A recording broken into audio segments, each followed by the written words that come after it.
it was a good 2 hours apart from when I first saw that mothership psilocybin caterpillar to feeling the liberation and beauty and bliss of the butterfly patterns and like how that all turned out. It was just like too perfect. Like I don't understand how that could have just been something my brain made up to entertain itself.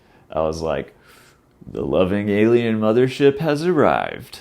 I had a truly mind-blowing experience on mushrooms a few months ago, and it's one of those trips that really makes you wonder what reality really is and how a realm of such cosmic beauty can exist just around the corner. This is an experience that shook me to my core, and it really did make me question, how is this in the same reality as everyday life? The process of metamorphosis is always used as a metaphor for transcendence, transformation, and rebirth. And this experience only validates that further. And I want to share that experience with you. I often cite my first mystical experience as something that happened whenever I was 9 years old. I witnessed the entire metamorphosis of a monarch butterfly. And when I saw that butterfly emerge on a spring morning, I felt something eternal and numinous. And I didn't have the words to describe it, but I felt like I could see the shining light of eternity emanating from this butterfly that was drying off its wings. It was the magic of life and nature. I guess it really stuck with me because this mushroom trip reminded me of that age-old metamorphosis metaphor. And we'll get to that in a little bit, but I want to give you guys some context first. Every good psychonaut takes care of their set and setting. And one of the biggest parts of your set and setting is the intention that you set. So before I ever have a trip, I write down a note on my phone. I make a small list of intentions or ideas I want to address, or maybe some music I want to listen to, or a talk by Alan Watts or something like that. And I kind of just lay it out in bullet points. It's usually a list of 2 to 4 intentions. And sure enough, every time I trip after writing that list down, at least 2 or 3 of those intentions will come up in my trip. So it's a very powerful method for getting what you want out of the experience. In my phone notes for the ideas I wanted to explore on this trip, I wrote singing, alchemy, and the cosmic feminine. One of the ideas that I got from Terence McKenna was this notion that the mushroom is connected to our language faculties, and that has a connection to singing. And this also is relevant to DMT, where you have experiences that he says the elves are singing objects into existence, and there's something about the voice that seems to be very important, at least in his stories. So that's always been an angle and an area of interest for me. So the idea of exploring the cosmic feminine, what that means to me is kind of the idea that Carl Jung talked about, where all humans have both masculine and feminine energies or qualities. But if you're a guy or a masculine-oriented person, the feminine aspects of yourself are unconscious, but they're also connected to your soul and your creativity.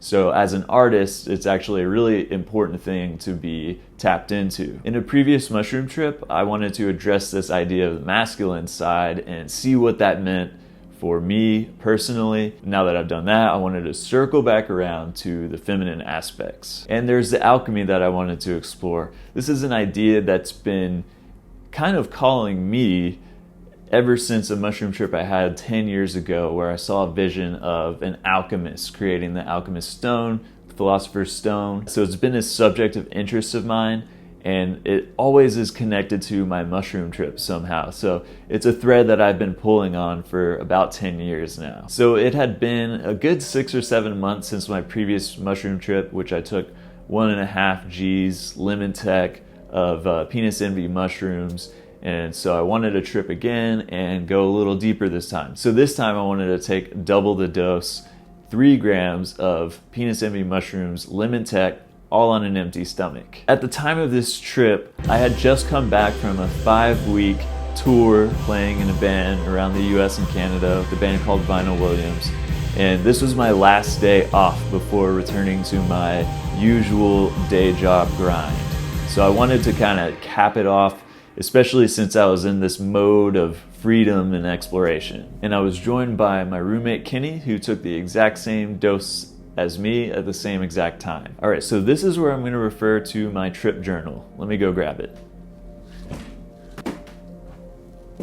So I've always been obsessed with the idea of writing down my thoughts during a trip. As futile as it may be sometimes, I still want to write stuff down just in case I forget any of the little details later on. I model my trip journals after kind of like an Arrowwood trip report where it's semi-scientific. They'll put like the times, like 8:00 p.m. I dosed, and they'll kind of go on from there. But usually with higher doses, around the peak of the experience, things kind of devolve into madness, and whatever I write down at that point in the trip is usually just some really silly stuff. But it's funny to look back at after.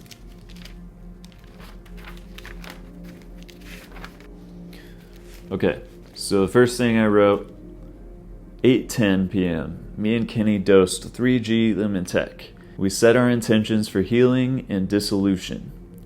8:18. Starting to feel something for sure. At this point, it's almost too subtle to describe, but the feeling is imminent. We're sitting on the couch listening to David Eisen. Nothing in the visual field is moving, but I feel like it wants to. Now I'm feeling that familiar state of presence. I'm anchored in the now. This music is beautiful. My mind feels clear. We both got good wishes from our girlfriends. I feel safe in this home with this friend. 8:28. With eyes closed, I see faint colors. The same ones you see after looking at light, but they're coming to life. 8:45. It's definitely coming on now. Eyes closed, I still see very faintly, but I can feel my inner emotion ebb and see how the visuals change with that. And so this is over the span of 45 minutes, just jotting things down here and there. So this is where the trip really starts to come on. And as you guys know, with bigger doses, it comes on strong. So So the next thing that I wrote was, just felt the presence of the loving alien mothership. Wow. So the first visual that I had when I closed my eyes was a caterpillar. And it appeared to be somewhere like on the forest floor in the dark, but I had this sense that the caterpillar was huge and it was cosmic. It had all the little separate parts of its body, and it has those little antennas on each little section of the body. These antennas were emanating light, and not only that, but I got the feeling that this was more than a caterpillar. It felt like this thing that I was seeing, this creature, represented the spirit of the psilocybin and whatever alien other that you encounter while you're on it. And it also felt like the caterpillar was huge. So it gave me the impression that this was like the mothership, but I also felt this sense of loving energy coming from it. So I said that and I wrote it in my journal. I was like, the loving alien mothership has arrived. I can't think of a more obvious signal that I'm tripping than what I just saw. The come up continued to come on, and I saw another vision that was really interesting. It was like I was in this vaulted space, almost like if you've seen what a nuclear fusion reactor looks like. It's this kind of like vaulted circular space. I was in one of those, and I saw what I guess people would call an entity. I like to call them apparent entities. It was like a human figure with a mushroom head. It was in this fusion reactor zone, and there was no interaction between me and it. I didn't even get the sense that it was, aware of me, but it was just something I saw. And I actually found this visualization that looks exactly like what I saw. At this point, we were both sitting on our couch in the living room and saying to each other various versions of holy shit. The come up was coming on strong, and I would see these incredible visions and be oohing and awing at them. But it wasn't all alien bliss. The come up had some moments of extreme discomfort for me and Kenny. I think it might have been some adrenaline kicking in, but I felt this kind of sense of doom and fear. And it was accompanied by a very physical sensation, which I could only describe as like, in the movie theater, whenever there's a trailer playing and then there's some like scary epic thing that happens, it goes dum. Like, imagine if you felt that sound as like a physical sensation in your body. It's just like, and I felt like it was going like a steel column within my body, which now that I think back on it, when the body has adrenaline rushes, your blood kind of all rushes to the center and away from your limbs because you're going into survival mode. So as much as I was, trying to stay calm and like keep myself cool, you still aren't always in control of how you're reacting to that. So I think that this was my ego kind of grasping for straws. Even though I wanted it to dissolve, that was the intention that I set. That doesn't mean that it comes that easily whenever you're in the throes of a very intense come up. I started to feel all these crazy bodily sensations like tingling hands and kind of all the signs of anxiety. And this is when I began to like talk myself down and kind of comfort myself and be like, you're okay, you're safe, just breathe, all that good stuff. But it didn't get any easier. For a while, it felt like a internal battle between good and evil, because I was feeling all these sensations of doom and like fear, but then also getting these incredible visuals and being like, whoa, that's so beautiful and cool and like, holy shit, So it just kept going back and forth like this. And there was a moment where Kenny stepped away to go to the bathroom, and just even him being gone for like 2 minutes, first of all, felt like much longer, and it felt scary to be alone at that time. So I remember that when he came back, it was like, it felt like such a relief, even though I was still going through the battle. At this point, I felt like it would be really comforting to talk to somebody who was on base level reality. So I had actually started texting this trip assistant hotline called Fireside, knowing that they weren't actively dissolving and seeing alien caterpillar motherships was a comforting notion at that time. Something that I would realize later about my journey is that this process of the trip was just like the metamorphosis stage of going into the cocoon. My friend actually pointed out to me later that when a caterpillar goes into a cocoon, they're actually dissolved down to like a liquid besides a few of their vital organs, and then they're reconstructed from that point on. So this metaphor is like really in line with a psychedelic experience, because you have to dissolve to be transformed. And another thing that reinforces this cocoon idea is I have this super soft tripping blanket that I actually got from the Psyched Substance gift shop. And it's like a super soft on the inside blanket, and it has a hood on it. So you put it on when you're tripping and you feel like super safe. Like it's like a happy cocoon, like you're like in a womb and you feel safe and held. It can be a very calming thing to wear when you're tripping. This was my cocoon. And then I put on an Alan Watts recording that I had heard the other day, and I thought it would be good to listen to while we were tripping. And I'm pretty sure Kenny was mind blown by it, but at this point in my trip, it was just too chaotic inside for me to even pay attention to what he was saying.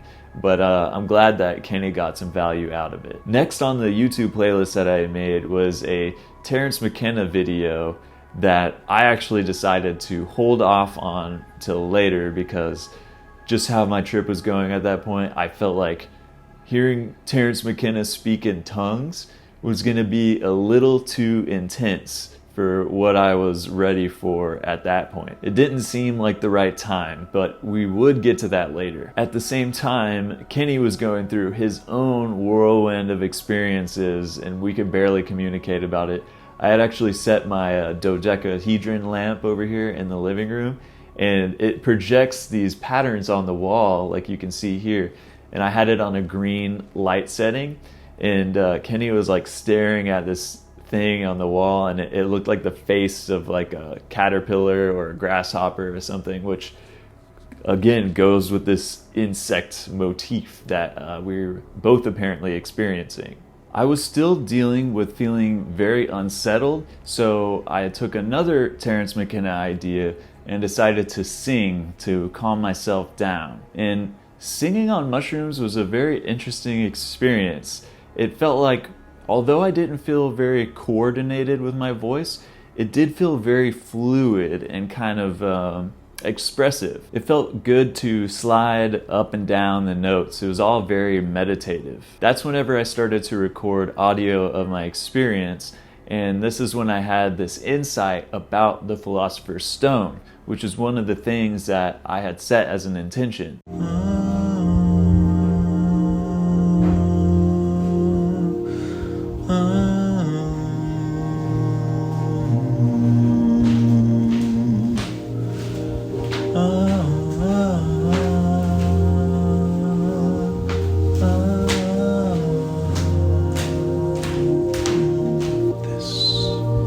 Musical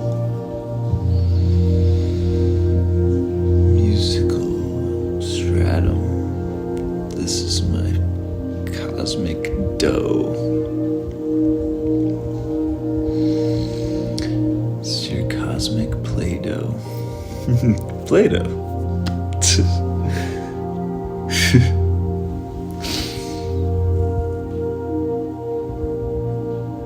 Music is the mold. Because I was experiencing synesthesia with the sound, I was visualizing the texture or the timbre of the sound as this kind of space-time Play-Doh, this physical thing, this diamond-shaped little zone of space-time that you as a musician could manipulate into your own crystallized version of the Philosopher's Stone. So this is an answer I'd been seeking, because in previous trips I saw the Philosopher's Stone, the alchemists were working on it, and I got the intuition that it's the artist's mission to continue what the alchemists were trying to achieve in creating this stone, but I still didn't know how that was to be done. But this vision gave me a more clear definition of that. It showed me that music is like our own synesthetic piece of space-time Play-Doh that we can manipulate to our liking and our aesthetic preferences, and at the same time it's imbued with the human spirit. So that's my working definition of the Philosopher's Stone, like our own little piece of the universe. We sat around for a bit and talked, and then the idea came up to put on a record on the record player. And I had just picked up this new album, Dots and Loops by Stereolab, while I was on tour, and brought it home. So it's an album that I love, but I've actually never listened to it tripping before. However, I don't know if any of you have tried to operate a record player or any kind of technology while you're in the middle of the peak of your trip, but that was a whole ordeal. So I had to get Kenny to come help me figure out what I was dealing with, because it was just like all so odd, like just even touching stuff, I was just like, what? So he came to help, and then I was thinking like, yeah, like it's so cool how humans can work in teams to accomplish stuff, and it was just this most basic task, which was really kind of pathetic that I wasn't able to do it, but I'm sure some of you can relate to that feeling. The thing is, especially at a peak, your physical grid of space-time feels distorted. So even basic things can feel super odd and alien and confusing. So I had bought this album, but it was like this deluxe 3-disc set, and I hadn't even opened it before, so I was trying to find side A, and it was just so confusing at this time. And I finally pulled a record out, and then I looked at it, and it was side E. And we started laughing hysterically because it just felt like it represented how we felt at the time, like how we were coming at this from some like off-kilter angle. Serial side E. Oh, That's probably. The music is in drop H. I've never heard of a side E in my life. That's where we were at. Like that's where we're going at. We're on side E right now.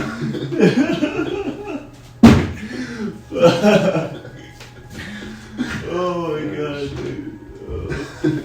And even the text on the album just looked so Martian and trippy that we just felt like it was so perfect for this moment that we were having. And you get the impression that whoever made that designed it specifically for these tripping dudes to be looking at and tripping out over it. As this was going on and we started to listen to the album, I felt compelled to start to walk around my living room. And there was something strange about the way I felt when I was walking around.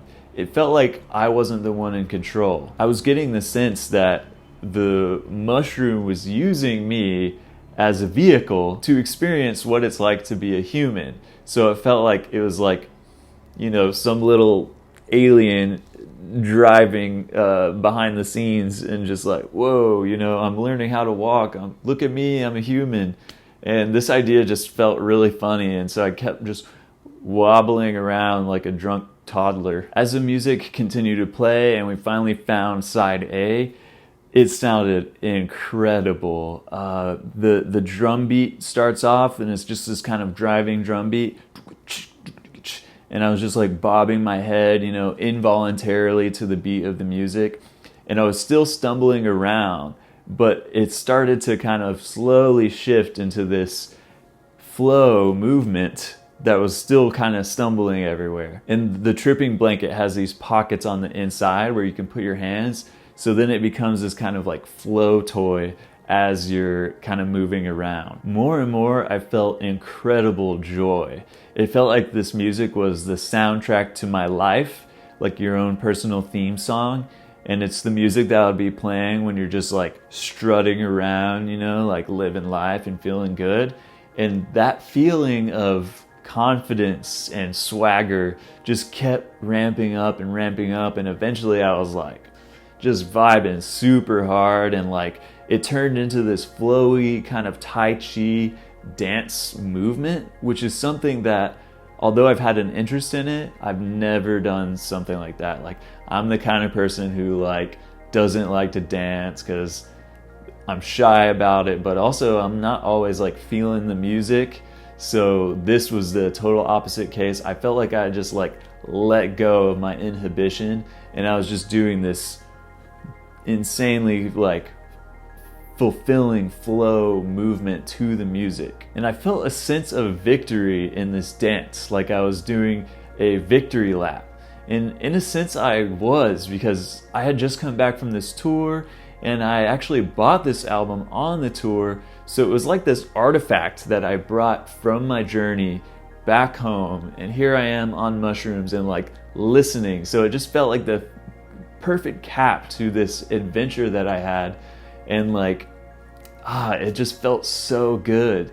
And it made me reflect that, you know, we don't reflect on our victories in life as much as we could or should.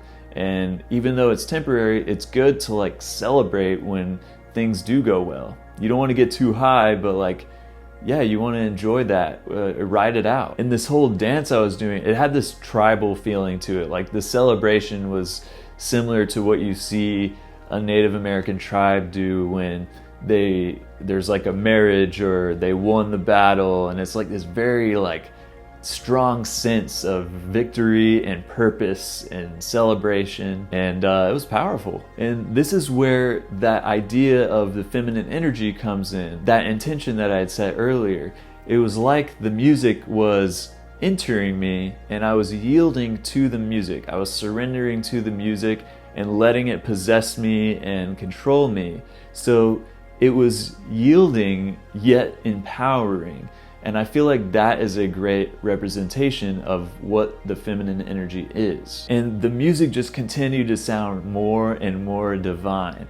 There's this part in one of the songs where the guitar is like got a fuzz pedal on, and it's like about to play the note, and you just hear all these like crunchy like, and then finally wham, it goes wham, and it just felt like orgasmic. Like, I gotta be real with you guys here, because this is just how it was experienced, but it felt very sexual in nature. Not like in a physical sense, but like a full body sense. Like this tension and release. But it was just like, whoa, like I just felt like, whoa. It was insane. It felt so good just to hear that sense of tension finally being released by this guitar coming in on this song. One of the songs gave me just such shamanic vibes. I felt like the singer, Laetitia Sadier, was this shamanic goddess singing under a waterfall and conjuring the spiritual matrix with her beautiful melodies. And then there was another song, which I believe it was A Flower Called Nowhere, and it just sounded so good. Like, I can't describe to you guys, like, it sounded like the next level of good, to the point where I was saying to Kenny, like, this sounds like God to me. Like, whatever this sound is, this is what God is to me. And it's divine, and I feel like I need to be worshiping it. So I got on my knees and like bowed to the speaker like someone in a Muslim prayer. That's legitimately how I felt at the time. At this point, Kenny and I were both absolutely blissed out and fully in the peak of our experience. And we were closing our eyes and experiencing beautiful visions behind our eyelids and just gawking at the amazement and wonder of it all. When I closed my eyes, I saw what looked like the pattern of a butterfly wing. It looked just like a blue morpho butterfly. So it was like a black and like a really nice, almost teal blue color. But the thing about this was, first of all, it had eyes going throughout the entire pattern, and the colors looked like they were painted with watercolor. And on top of that, it wasn't like I was looking at a single pair of butterfly wings. It was like a tapestry of that kind of pattern, and it took up my whole field of vision. And it was also fractal or geometric. It was kind of all encompassing, and the music was kind of creating sensations within that fabric. And I was like looking at it and seeing like kind of lights move and stuff, but it was just so beautiful, and I was just blissed out completely. Like, I'm reliving it now. It just felt so good, and it was all accompanied by this feeling of liberation that I was telling you about. It just felt like I was free, and I had let go of all of the like weight and baggage that I had been like carrying with me psychically. It was just like all gone, and I just felt like celebration of life, and the lack of inhibition that came with that was what was so empowering feeling. And I could tell Kenny was seeing something kind of similar, because he was just like leaning back in awe, like, while this was going on too. I kept dancing to this music and I was feeling good. So this is the point in the trip where I bust out the ganj, and we had this water pipe that we were using, and I was just kind of like continuing to move and dance around and like hitting the pipe and just feeling really good. And then I would just kind of lose track and forget that I even was holding on to the pipe. And so then it became this like magical prop that I was using, which luckily I didn't break it, but it became this magical item just because of the shape of it and stuff. And because I was smoking and moving and vibing out, I felt like I was a psychedelic Snoop Dogg for a number of reasons. For one, because we were smoking, and you know, Snoop's always vibing out, you know, and like dancing, and that's how I always picture him. But the other thing is that tripping can make you really aware of your body, and I'm a really lanky dude, and so is Snoop Dogg. So I just felt like the way that I felt comfortable in my own body, I was like more aware of my lankiness, and because of that, I felt even more like a trippy version of Snoop Dogg. So that was fun. And this is when a really funny vision occurred to me.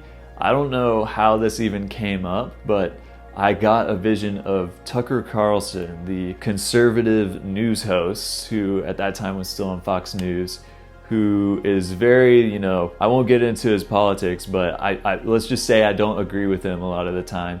And he's always got this like scrunched eyebrow look to him, which is like, I think it's kind of like this manly thing he's putting on, and it usually is accompanied with him like reacting in fear or confusion to something that he doesn't like.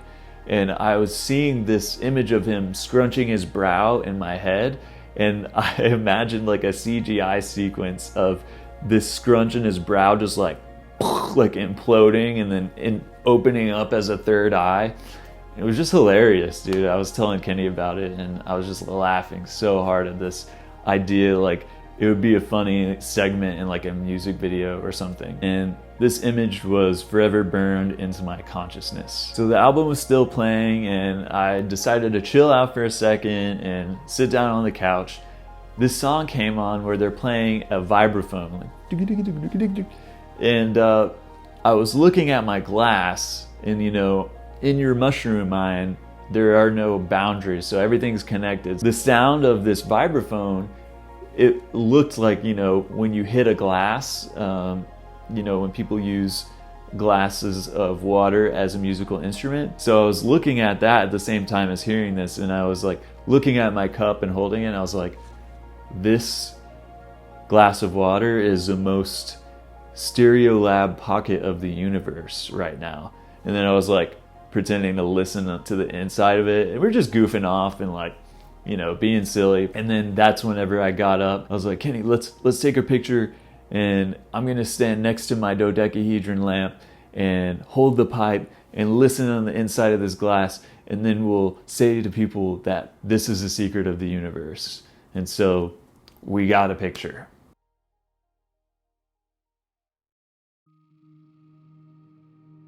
Still listening to Stereolab, I was amazed that humans are capable of something so divine, such divine creations. And it made me realize that we all have this spark of divinity within us, and that at the same time, humans are just these unassuming creatures. We're just these advanced, or if you even want to call them advanced apes, but yet we're capable of something so divine.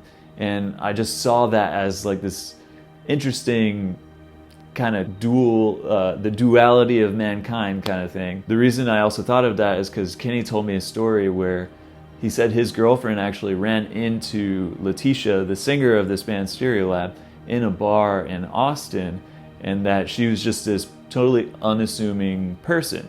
And then just the contrast of that with like the level of divine wisdom I feel in this music, it was just like, wow, like we have this spark. And then that led me to my next thought, which is that we all have this spark, and there's a chance that we could destroy ourselves, and that we don't need to let that happen. So I gave this impassioned speech to Kenny about how like we have this divine spark and we need to protect it at all costs. So I'm just going to play that for you because my phone was still recording. It's like the fact that humans could create something is divine.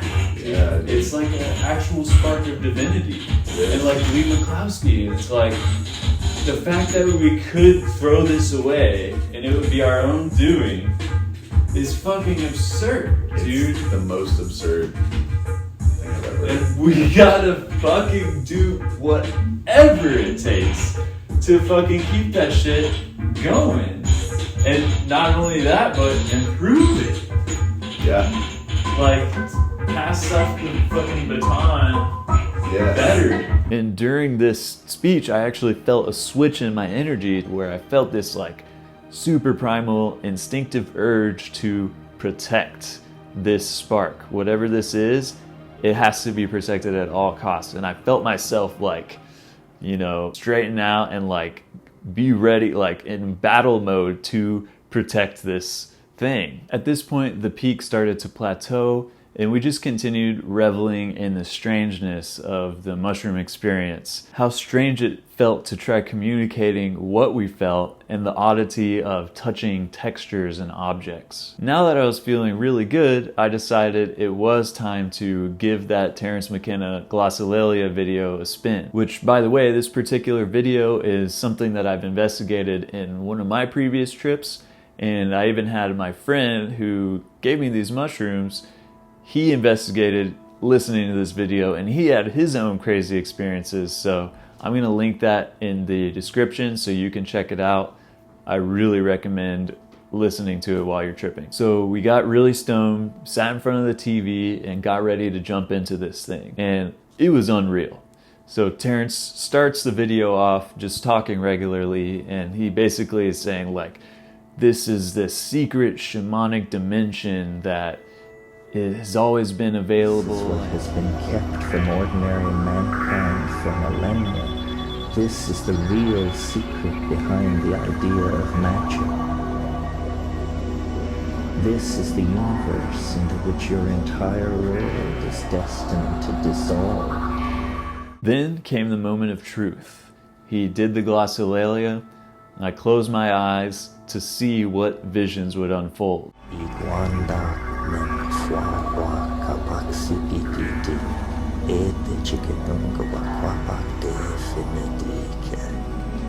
And what I was seeing was some kind of strangely alien-shaped rock that was floating around the orbit of the Earth. And I got the sense that whatever this rock was, it wasn't just some plain asteroid. First of all, its shape was really odd. And second of all, I felt like it was some kind of ship or something that I didn't understand that just happened to look like a rock. What I saw was a strangely shaped object. It had one kind of big piece and one little piece, and it was all just totally uneven. It didn't look symmetrical or anything like that. Not only that, but the visions continued in what looked like some kind of alien shipyard in orbit around space. It was like this bustling construction zone of whatever these alien rock spaceships were. It was like where they were all being built, or some kind of factory where these things are involved. It was like heavy industry, but instead of technology, it was all rocks. And one of the other things I saw was these two rocks that were kind of angled like this, and I saw these little glowing lights at each edge, and being suspended between the rocks was a strange attractor. It was a Lorenz attractor. The thing about the attractor was it wasn't complete. It was melted on one side. So I don't know how to interpret this. Like, maybe the attractor was being constructed, or this was some kind of welding zone where they were fixing it, or this was some kind of portal or something that I don't understand, but it was a very clear image that I saw. And this was a vision that was created by Terence's shamanic vocalizations that I think he got from the DMT elves. And the pattern that I'm seeing every time I investigate this, or my friend does, is that whatever visions you will get will not make sense. It appears to be something truly alien and unknown.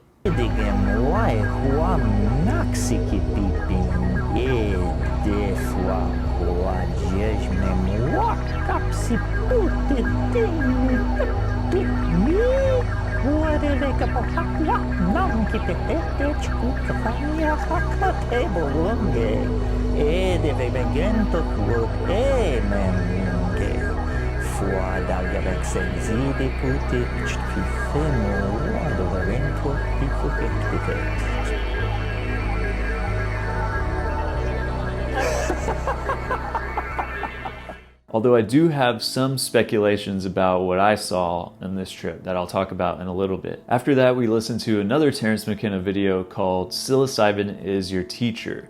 And this was a really great video of Terence just like at his best, and he would just commit to these like comedic bits, but he would take it so far that you just like didn't expect him to go that far with these little bits that he was doing. And so it was just really funny, and we were laughing, and it was all relevant to, you know, us having our experience. And I remember Kenny at the end of the video saying like, I love this man so much. And the thing about this video of Terence is they didn't have actual footage of him talking, so they put in some visionary art and things like that. But one of the pieces of art actually really matched the aesthetic of what I was experiencing on the trip. And this kind of made me reflect on art and technology, because, you know, when you're in the mushroom space, it's like this shamanic realm that is outside of time, it seems, right? But then you'll be in this zone outside of time, and then you'll see something like, you know, the latest computer-generated art, and then you realize that we are in a relationship to linear time, especially as we experience through, you know, our change in technology. It was interesting though, because it's like we're using these things, these digital forms of art to recreate visionary experiences. And so the better our computer gets, the more accurate it actually is, you know, like painting versus like on a computer you can make it like 3D and like glowing and luminescent and stuff. So it's like the linear time is catching up to whatever this dimension is that is so full of visionary and incredible art and the vivid colors and aesthetics of the mushroom dimension. So we were now solidly on the come down of the trip. Kenny showed me one of his songs that he was working on. It sounded really cool. And we made some Blue Lotus tea just to kind of like really relax on the come down.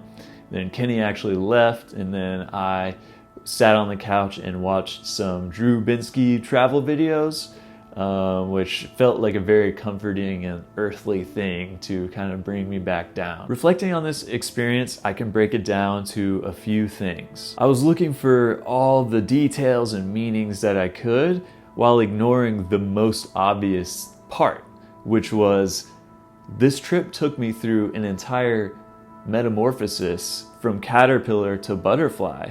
And that blows my mind, because like, how did it know that that's how it was going to unfold? Like, even if this was some elaborate like myth making of my own mind, like that was incredibly powerful, because it was a good 2 hours apart from when I first saw that mothership psilocybin caterpillar to feeling the liberation and beauty and bliss of the butterfly patterns and like how that all turned out. It was just like too perfect. Like I don't understand how that could have just been something my brain made up to entertain itself. Like it just seemed too perfect. But I don't know, man. Just what do you think that was? And my interest in alchemy brought me to a new understanding of this concept. Our art or our music is our own little slice of space-time in the universe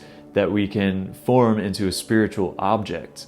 So now I have this new understanding of my own relationship to alchemy and what this whole idea of the Philosopher's Stone means. Something that I've had at least 3 or 4 visions relating to that in my life, so it just continues to unfold as I pull at this thread. I had that vision of the mushroom man inside of the nuclear reactor. I still haven't done DMT, but this was the closest thing that I felt to a DMT visual that I've ever had, because it was 3D and it was like in a vaulted space. You kind of hear about that, like it's this feeling of being inside somewhere.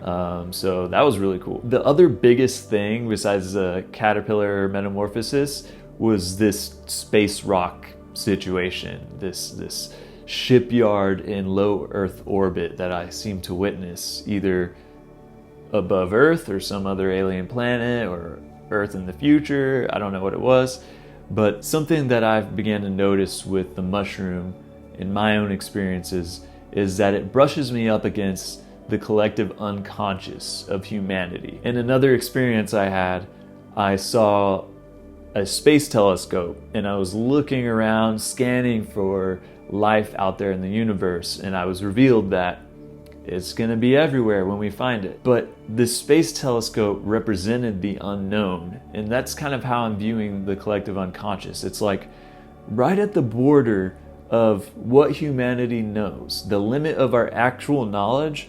Right beyond that threshold is this kind of imaginal space, because it's not known. It's only what is in our collective imagination. It's only a liminal space of possibility. So that's the kind of stuff that comes up on my mushroom trip. So that's what I think this vision was also. So there's this professor from Harvard called Avi Loeb. He was kind of ridiculed because there was this asteroid object that came flying from interstellar space near Earth and then back out again. But there was a lot of strange things about this asteroid. For one is that it seemed like it would have been oddly shaped. Like they think it was like a cigar-shaped object. And it also seemed to speed up whenever it was beginning to exit our solar system, which is all unusual behavior. One of the possible explanations is that this was some kind of alien ship. And this is what this professor guy, Avi Loeb, was suggesting. So this object was called Oumuamua.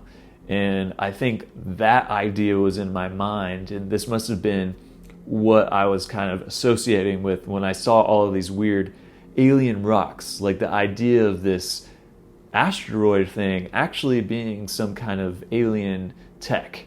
But this is at the limit of what we actually know. So that's again why I'm connecting it to this idea of the collective unconscious, that this represents the border of what we as a collective species, the hive mind, what we actually know, and then what we imagine. So I find that to be a really interesting concept. And I was also surprised to see in this vision, I saw the strange attractor, the Lorentz attractor, which kind of ties everything together in a crazy way, like the mushroom's making a pun or something.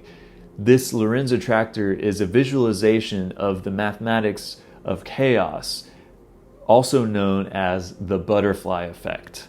So not only did I get the full transformation of a butterfly, but I saw the strange attractor that represents the butterfly effect, which is this whole notion that one small change in input can have a drastic effect on the output of a situation. And it may seem like chaos, but there is actually a pattern in an order to it that's just complex.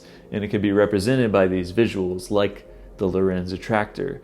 So that is just such a beautiful way to tie all of this together. And it's like, hey, I've talked to people who think that this is all being generated in the brain, and if it is only coming from my brain, then we are all capable of genius. Like the level of intricacy and planning that my brain must have been able to do while tripping balls, mind you, and to be able to weave this entire narrative while everything else is just like melting in chaos, like that is incredible. So whether or not this is some kind of entity or other alien presence that's showing us these narratives, or this is our brain, either side of that coin is incredible, and we have something to marvel and be amazed at in this universe. And as human beings, we're really lucky to have this gift of a human mind, a human brain, because it's capable of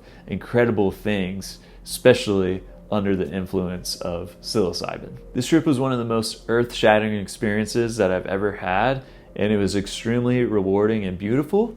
But I want to give a little warning to people that it was not all easy, and it's like it kind of came at a cost. Like the come up was scary and uncertain, and there's a risk there that I could have actually gone the other way and had a really terrifying experience. But I had set my intentions, I had a friend with me, and took care of my set and settings so that I would be in a very safe environment in my own home. So I just want to keep that in mind, especially for you newer psychonauts, that's all really important to take care of before setting sail. So y'all, if you have any trip reports of your own, I always like hearing other people's stories, so write that in the comments. And if you want to be updated whenever I put out a new video, definitely subscribe, but subscribing barely means anything, so if you hit the little bell thing, it'll actually give you a notification when I drop a new video. We also have a Discord server where we're creating a gathering place for cool and intelligent psychonauts, and so I'm going to put the link for all of that in the description, so feel free to join our little village. This video is also going to be part of a playlist of all my trip reports and guest friend trip reports, so if you want to see more of those stories, check out that playlist. Also, if you want to know more about the collective unconscious and the Carl Jungian side of things, I have a video series that I made a few years ago called Breadcrumbs to the Unconscious, where I kind of describe my story of dealing with the collective unconscious and all of that stuff connected to the mushroom. And I also have a Patreon page if you want to support the channel directly. That's of course totally voluntary. I'm trying to come up with kind of cool perks to do that, so if you have any ideas for that, I'm all ears. So it's gonna be it, guys, so peace. Thanks for listening to my story. Yo, man, I had a fucking great experience. I mean, it wasn't totally easy the whole time. Like, shit got really heavy, but like when you push through that, there's like so much beauty on the other side. And yeah, I'm gonna need to process that one for a while, because goddamn, I can't believe that like that shit is the same existence as this one. Like, what the fuck, dude? Oh my god.